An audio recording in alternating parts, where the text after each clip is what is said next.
Okay, hi everyone, my name is Tommy, and if you're watching my video for the first time, this is just the YouTube channel that I use for me to just share knowledge, whatever I have learned so far in my life, and I like to share it in the form of a video. And today, the topic will be about how to beat your fear of speaking English.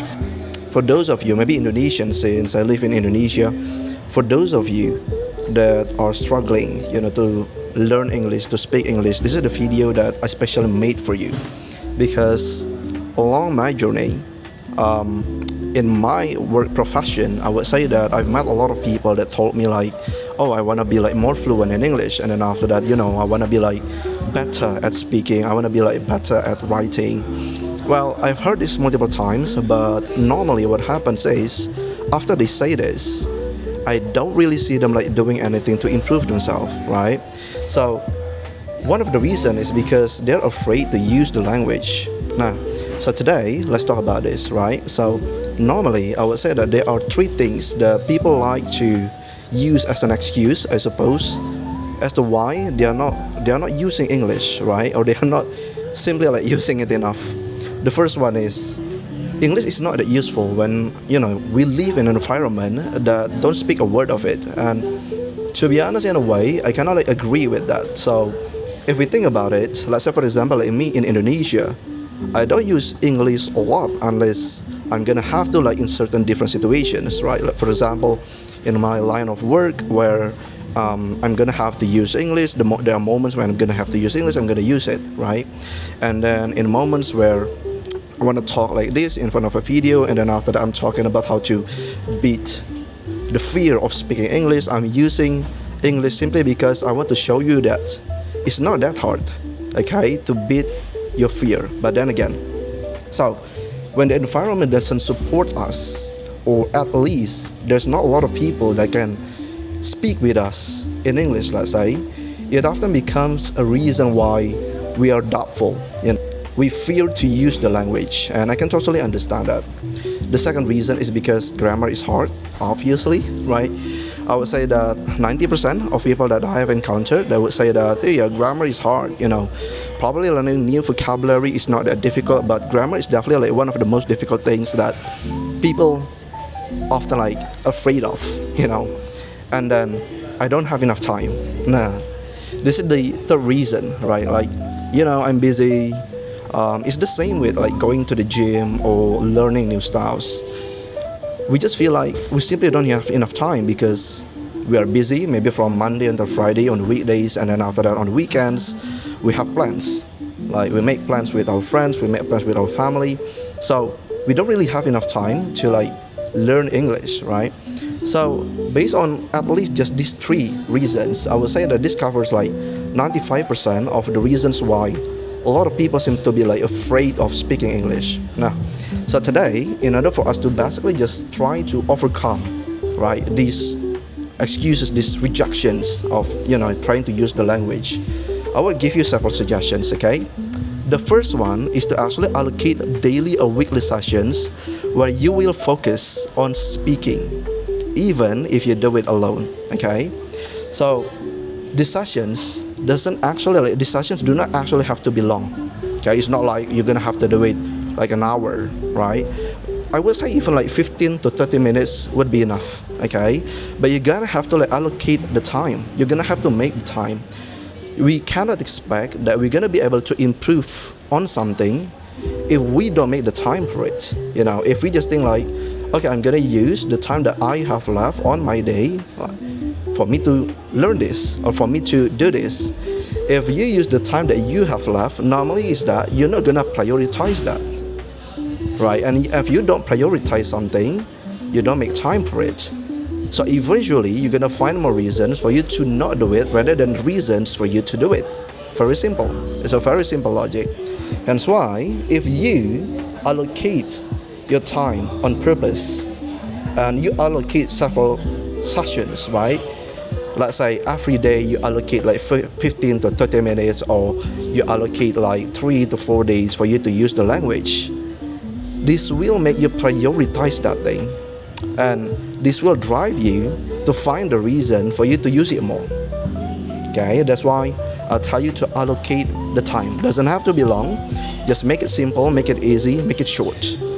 The frequency of we doing this should be often enough to help us get used to speaking. Because a lot of people are afraid to be speaking in English because they are not used to it, and they are not used to it simply because they don't use it enough. So when you can allocate this short amount of time every time, but you do it often enough, you're gonna build some confidence at least, and you're gonna at least be more, I would say, be more used to it. Because as a matter of fact, we are always gonna be stuck at something that we are not used to. Yeah. So don't make that an excuse. If you wanna get better, try to allocate time on purpose and just try to do it. Just short amount of time in every session. Now, do it silly, do it fast, do it pointless. The reason we often procrastinate, or the reason we often cancel what we have been planning to do, is that we're expecting that we are going to do something great. We're expecting that we're gonna do good at it. But this is the mentality that I believe you're gonna have to put aside when you are trying to improve. As I said, whenever we are not used to something, we are always gonna be suck at it. Okay, we are not gonna be great at it.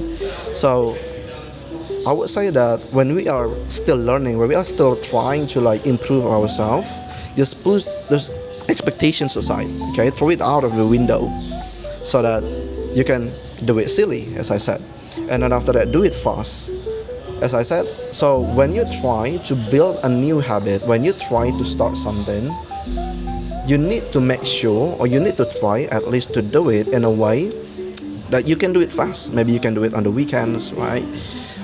You can do it on your free time, in which probably you have maybe 2 hours of free time every day. Sure, just allocate 15 to 30 minutes for you to actually get used to speaking, and do it pointless.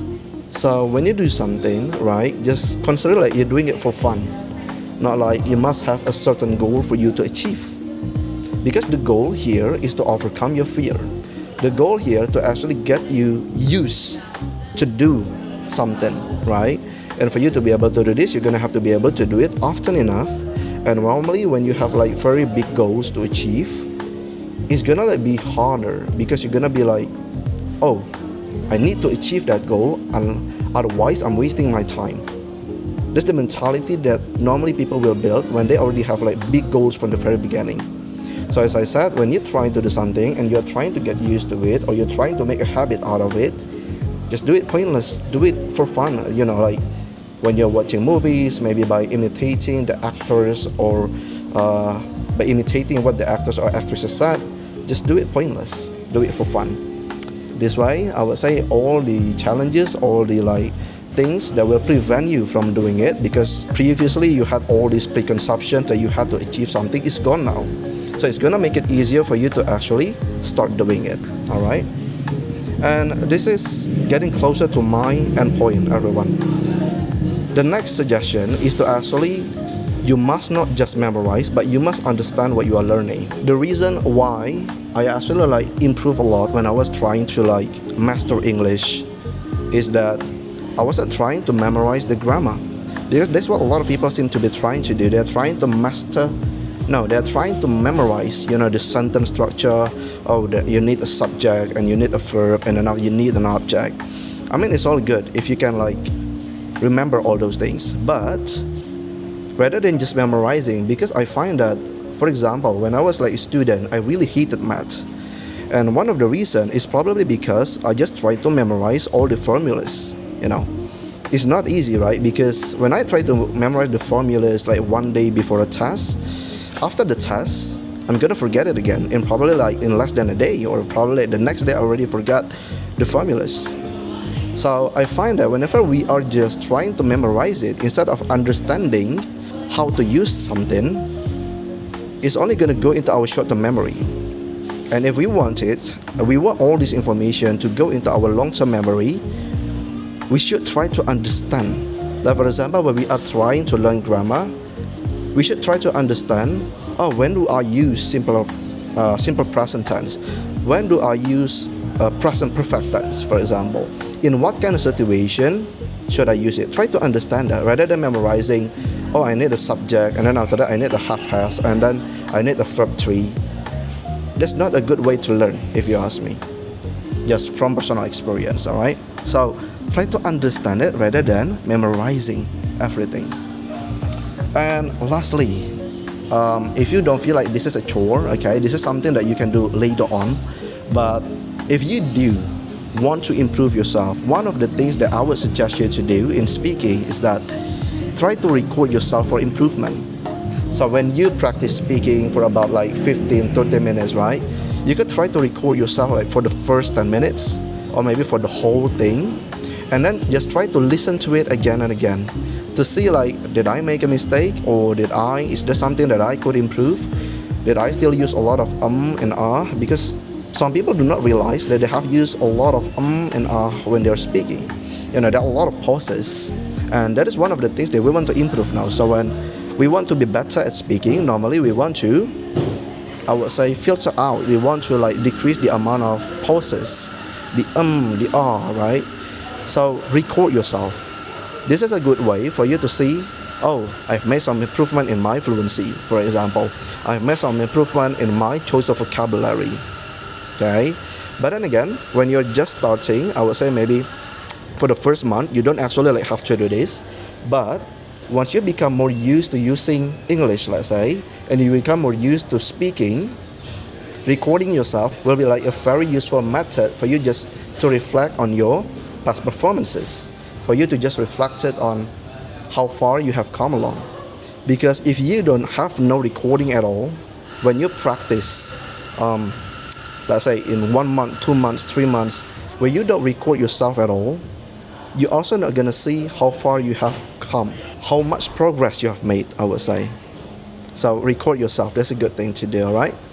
That's all. That's it for this video, guys. This is just let's say a yapping session that I like to talk about in my YouTube channel. Feel free to subscribe, and then after that I'll see you in the next videos. Bye bye.